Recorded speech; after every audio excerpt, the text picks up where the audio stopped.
Matamgi Manipuri Wari channel asibu tabiriba khwai pumnamakpu taram nokchari ngasi amuk lobirasi Natheikhraba Echel 13 suba tangkak. Ibungo noi baba si kainom tawkhre amukta lawni he. Ruhan su mamana lawbadu taraduna kadagi chenthoragtuna mapagi manaktamna lai. Yaima thabakta paiduna onthoiduna leiramni. Baba kedorage Aigi thabak se yam naini sor honbasu yamna wai. Ai gari kauruge doctor chanaba tawse. Ruhan lekai adugi gari ama puduna lai. Ikan kanadana doctor chanaba loisinduna thoglei. Yaima gi anabagi fibamdi sum henjilakli. Doctor chatpagi lambidani. Ibunga baba yararoi khangi. Ba adumna haino kaisu tawriye. Ipana khangi. Nang namaga na changagi namittagi mapita halakhanuko ipagi bungo. Ai baba na haiba loi tawganiye. Moi ba kaino dumna nachada hairidubo tahoidiye. Mama aigi lainasi ai isana khangi. Nama nacha thabak khuding tanaraga tawrauko. Yaima thabak phunba hengalei. Hojikta wangang lambado tumina laikhre. Sor honbasu takhidre. Doctor yoba nangdana taibang pan thadokduna chatkre. Yumda puraktuna chanabigi matungina mathau mangam pakthokduna loisinkre. Yaima laikhidraba matungda imungi burden pumba Ruhana loina honare. Hingnaba honabada lariksu pungning changba ngamdre. Thaibi sanaga pau fazana faunaba sungamlaktre. Nongma thaibi sanana Ruhanba unase aiduna mafam amada unari. Kaigino nangna mafam sida unase aise. Sumunase na kawbani. Yam unaningdraba nang aiga. Ai thabak lehori. Haidoba wada sacharairo. Saida nga hekpamse. Da nang change yam tawre. Hanaga manadre. Mafam matamna ohelakpa ngaktani. Handakse nang siyam na sawgale. Thabak nani. Ai sawde kaisu. Se paisa paisilo. Kaigi pisano. Aigi tungsinjaba paisani. Se Tanja aduda langlenga thoibagasu mafam aduda thabak amagi lai. Langlena ure thoibi sanaga Ruhanga wari sanaraga lerambado. Tamo amta khamo gari se. Kari tawrage. Adana chanupi leire. Oiramo he ngasai class chatni na hairakpani. Is mane tamo khamo mi. Nupa asina kanano. Unasanu kaino masu lesabi phare. Ho madu yaroye nupa se maitei oiredi fai aikhoiga zatchu manadi.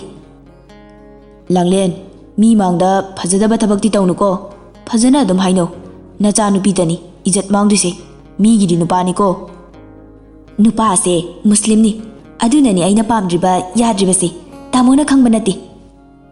Langlen na yadraduna gari edo khamli. Langlen gari dagi thuna kumthagi thoibi sanaga Ruhanga na leiriba maikai adumda lakli. Langlen imai bima kari nunu tawrisibo nangbu class yaungni hairamdai ni aida. Ima Ruhanda amuk onsilaga. Ibungo nang nasana nasase kanano hana khangjakhoko aigi chaga pabada matik chade. Ruhan khumdi tumina adum lei. Nang na aigi chage asa tawrido kanaroi oiroi matam mangnabani. Nang gai khoigadi thak yamwangna khenai. Aduda sunatana nang gai khoigadi jachu manade. Thak nembana kaidongungda thalamge phangdabani. Icha nupi se nangna mafam asida kauriba natro. Thaibi sana langlena Ruhanda hairakpa wa aduda thamoi sokna nungaitraduna. Ima magi maral natiye aigi iralni. Ima pangwanda chaibigano. Aingonda oina chaibiyo ima. Aina mabu unase haina kaubani. Langlen Thaibi sanana haiba wa adu tarudre. Ruhanda onsinduna chairi ngangli. Matung amuk hana nang aigi mangdu ulakano. Hainadi he noise ekhoina yamna hainadi ne. Aduga aigi chagasu unaba yaroi. Unaramabadi aibu phatte haigano. Wahai khara se hairamlaga Thaibi sanabu chingduna pukre. Ruhansu mafam aduda mitlu pirang sinthana lehori. Ruhangi thamoida langlengi wahaiduna nungaitaba singnaba amadi pokhankre. Thoibi Sanasu mayumda purakuna mama mapana magi kadagi hendokhandre. Thoibi Sana kapchaba natana upai leiti.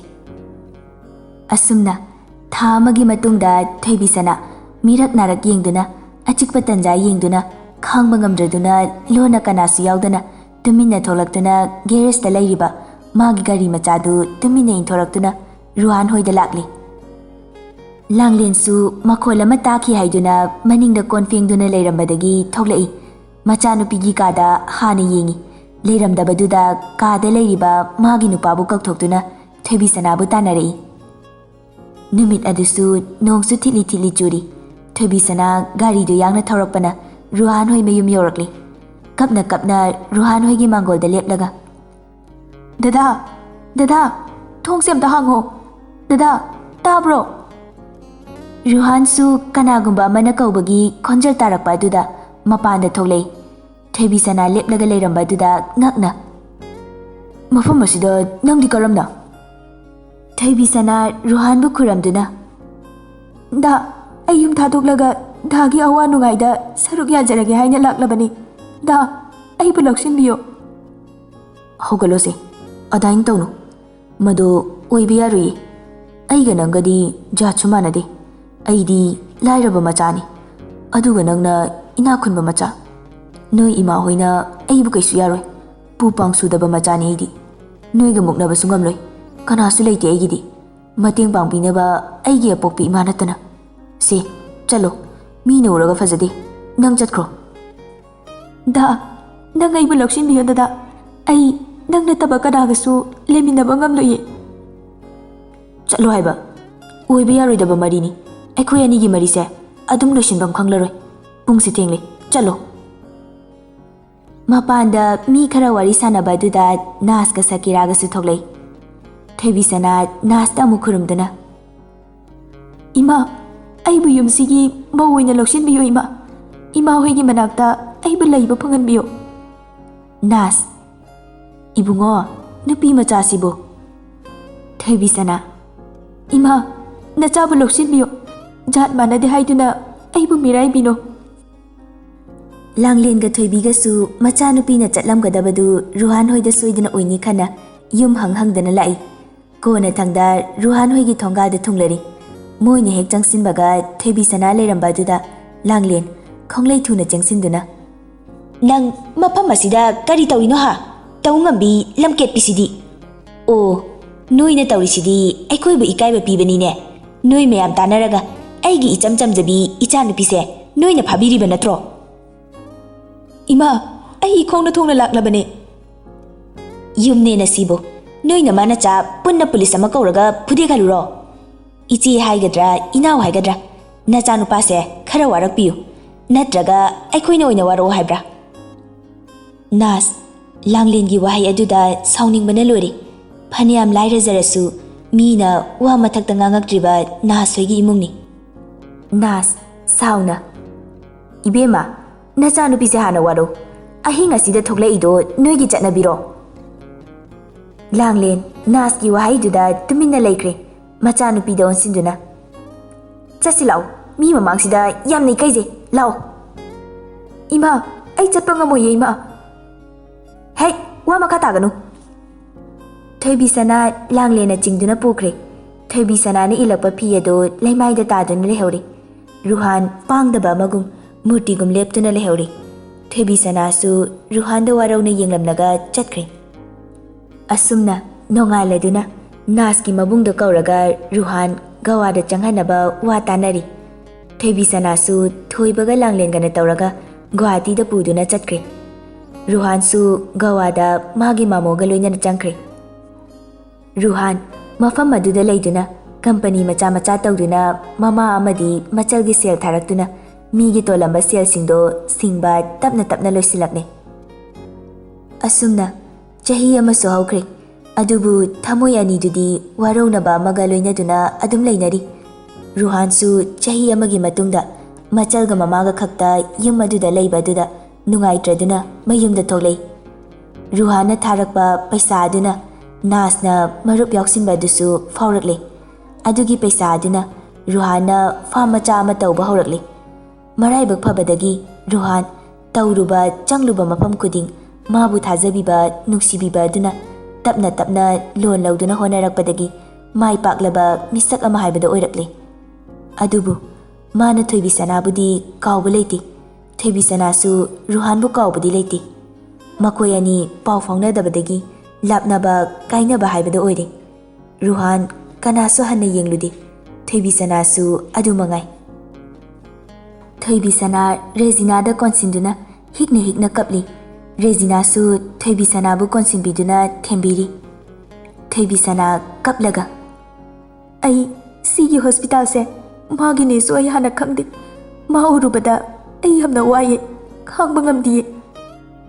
Rezina se to haukhre. Thoibi Sana kolamba do thadok-laga rumanaduna mapi do taithok-laga tumina amung mangduna leiri. Rezina su nungaitana Thoibi Sanagi mataw aduda yengduna leiri. Rezina tapna. Thoibi Sana ai ising lauruge leiramuko.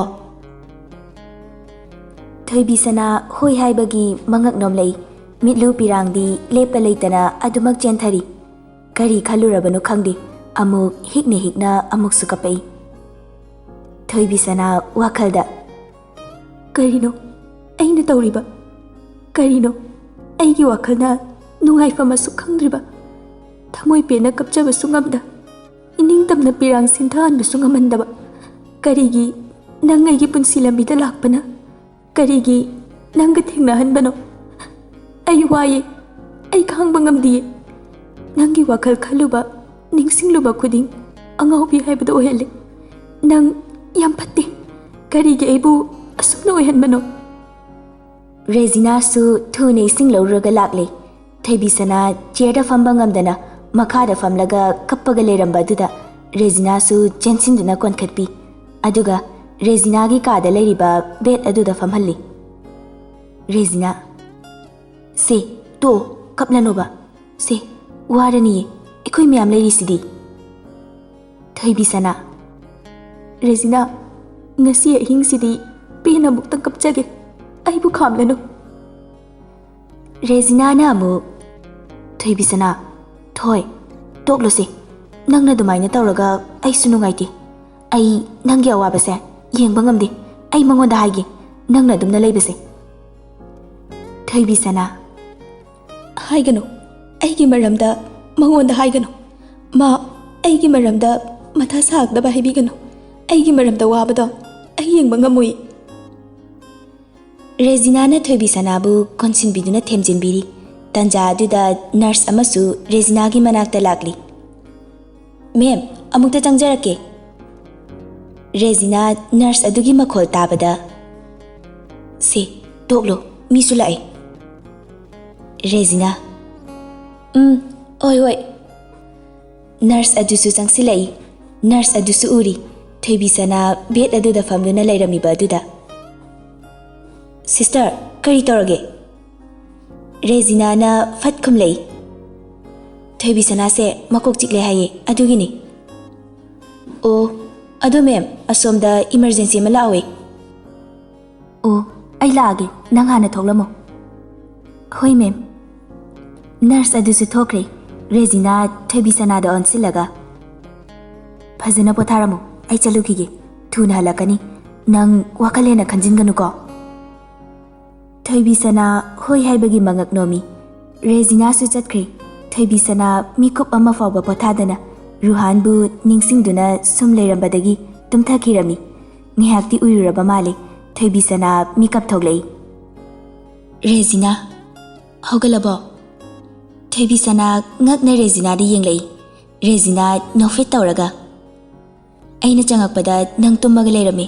Ai nangi coffee su lorure. Se thakchilo. Thoibi Sana wa amata khumde.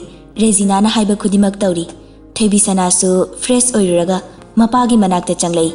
Thoibadi haugalamdri. Langlen Thoibi Sana lakpa ubada. Nang bungarang karaida leiruge phone tawi pairakte.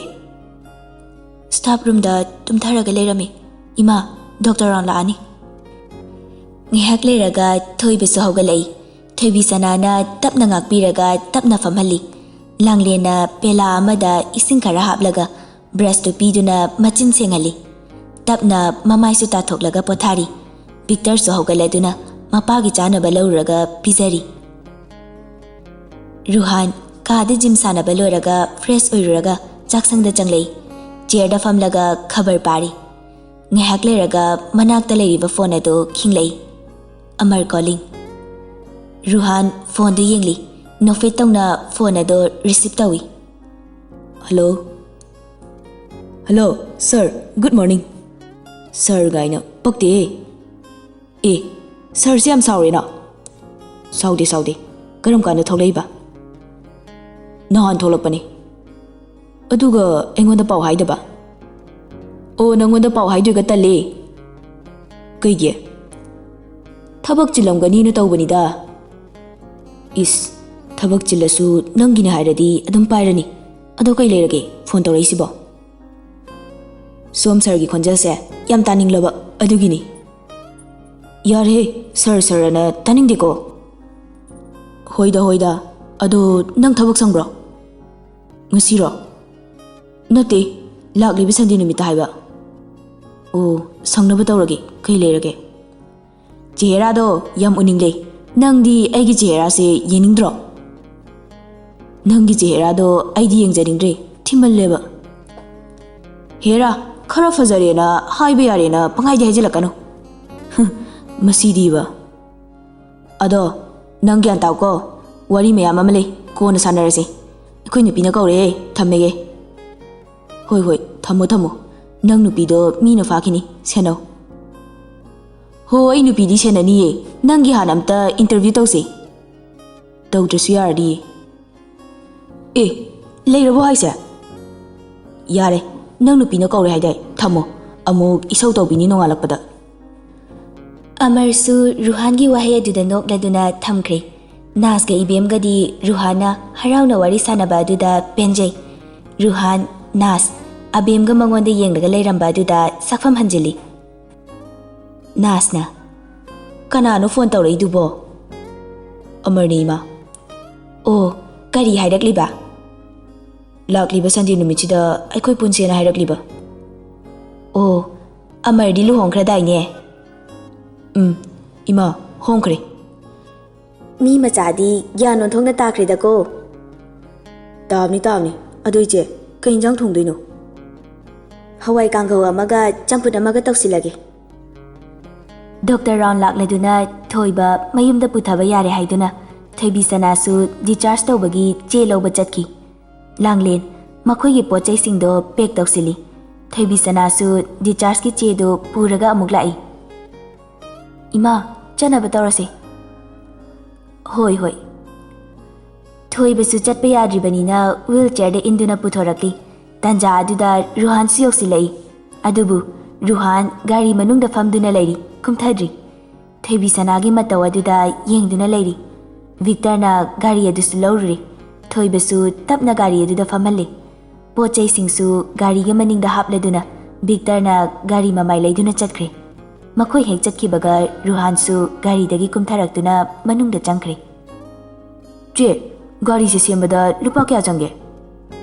Paisa gamta law yadeda. Thoiba. Karigino adude? Numito mogi workshop ki ahan bahudokpa numini haye. Aduna gari sembagi lawdena haye. Oh.